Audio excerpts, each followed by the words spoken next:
So I just read Thomas Sowell's The Quest for Cosmic Justice, and it was just as good as the other book I recently read by Thomas Sowell, Civil Rights, Rhetoric, or Reality, which I will leave a link to my review of that in the description.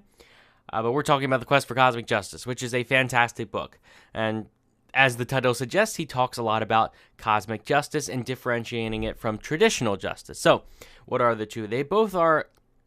Cosmic justice is not really equality of outcome so much as it is a different type of equality of opportunity. And he points out how traditional justice and cosmic justice are two incompatible things. You cannot have one or the other. You have to pick one and go with it.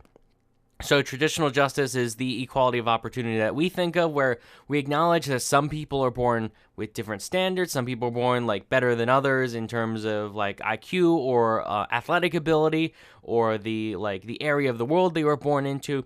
We acknowledge that people are born with certain advantages or disadvantages, but we ignore those and we apply the law equally. So if we were to pass a law, we would say that regardless of whatever your lifestyle is, or whatever, however you were born or anything, regardless of this, the law applies to everyone equally. And that's the kind of equality of opportunity that I would support. That is traditional justice. It's in the sense of, if we pass a law, again, no matter who you are, this applies to everyone equally.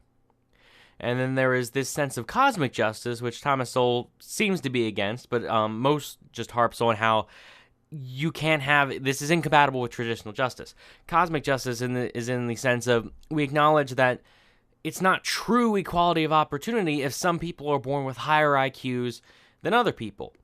It's not true equality if some people are born taller or shorter, with, as I just said earlier, a more athletic ability, more talents. Some people are better at singing than others. There's some people that if they try really hard and practice and constantly put effort into it, they can be a great singer.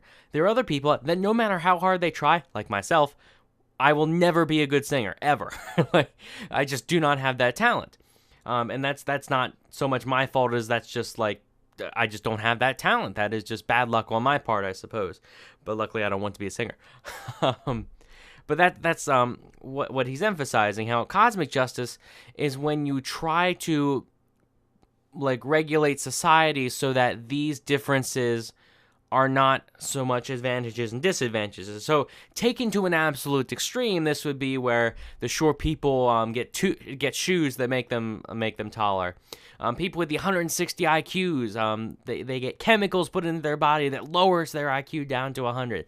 That is the extreme way of putting this. Now, of course, nobody's saying that's actually happening, but that's the general concept. And overall, from the book, I think he makes a good point that this is not the kind of equality we generally want. We want equality of, we want traditional justice.